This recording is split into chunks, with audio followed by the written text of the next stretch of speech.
Hey everyone, my name is Ted, and I hope you enjoyed the little mall presentation and that it will elicit some good questions and discussion. So James A.K. Smith, this guy's amazing. He's a guy you have to wrestle with. His book is a paradigm shifter. Once you take it in, you can't go back to doing things the way you had before and thinking the way you had before. He's really shaking us up a little bit. So first off, he jumps in with formation over information. Right off the bat, as the professor also notes in his lecture, that Smith argues that who we are has less to do with our minds and right, we're not just containers of information. It's not just all in our head. That would make us bobbleheads, is what he says. And I would add, leaning on Paul, it would probably make us clanging cymbals. And it does make us clanging cymbals. But he argues that who we are has much more to do with our bodily functions, with our bodies, right? It's more holistic. Smith says that we are shaped from the body up versus the head down. We don't think our way through this world. We feel our way through this world, is the way he puts it. And to help us to kind of see some of these underlying beliefs that we have but don't necessarily verbalize, he uses education, especially Christian education, making the point that most institutions are designed to pack our heads with information because there's an underlying belief that we are thinking animals. So education, including Christian education, rather than form and shape us into a people who desire the kingdom of God, actually and primarily fill us with information and doctrine, what he calls a Christian worldview, and then it kind of sends us out into the world. And I think we can ask the question, how's that working out? And I think we all know the answer to that. But maybe someone wants to push back on that. Just looking through my notes here. Smith says, hey, you know what? This isn't right. This isn't how education's supposed to work. We are not, as Descartes argues, thinking animals. We're not primarily believing animals. These categories, I shouldn't say we're not thinking animals. We are thinking animals. We are believing animals, but these aren't the primary things. These categories reduce us. They fail to recognize the fullness and richness of what it means to be human. Smith says we are liturgical animals. And that agents of desire developing over time, we can't be captured in a snapshot. We are a moving arrow.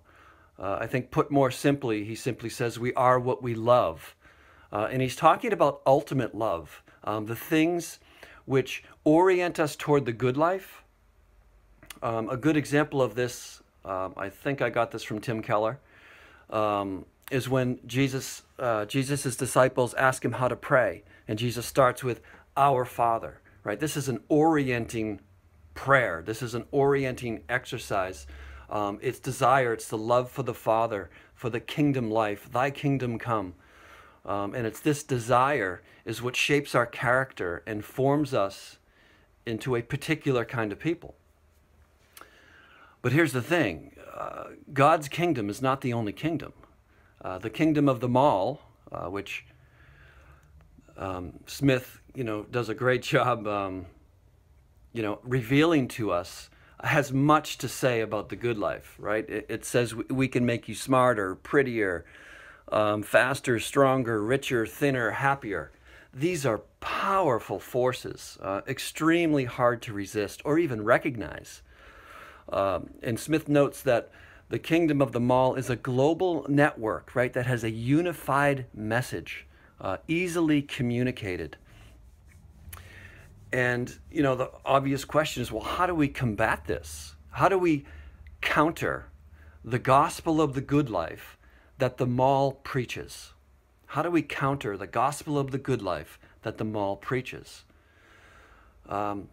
So if I was to try to sum up Smith, formation trumps information. They obviously work together, but he says formation is primary. We're more than thinkers, more than believers. We're lovers with intent, with desire toward a goal, a vision of the good life, and that it's bodily habits, rituals, liturgies, routines, not thoughts or beliefs primarily that capture our imaginations. So based on this, I think we could ask the question, why is Christian worship so important, and what would it look like? Based on if Smith is right, and we are this much richer and fuller human, right? We're not just a thinking animal, but we're a desiring animal. We're a loving animal. What would that and how would that shape our Christian worship? And I think finally, I would close with maybe a challenge. Did anyone find themselves disagreeing with Smith, at least in part? I mean, has he swung the pendulum of who we are so far into our guts and our bodies that he's minimizing our minds? And I might even argue our neighbor. I haven't read the whole book, so I don't want to critique him because he may get into this. But the other thing I would say is, isn't Jesus wrapping up everything that Smith outlines in a sentence? Right? When Jesus says, love the Lord your God, right? There's the proper object of desire. Love the Lord your God with all your heart and with all your soul, right? There's our guts and there's the very core of our being. And then Jesus adds with all your mind, right? Jesus wants us to think, points out. So I guess what I'm asking is, does Smith capture the fullness of Jesus or not? Again, adulating ourselves. Where does this end? He mentioned baptism, prayer, communion as, practices that will be formative and that will shape us. But these are all really done in the context of an hour on Sunday morning. Do we really think that that's going to counter the kingdom of the mall? Just curious. I don't want to get off track. So as he's made some amazing points, and we want to make sure that we are clear on those first. Anyway, those are some initial thoughts from this reading. Looking forward to a great discussion. Thanks.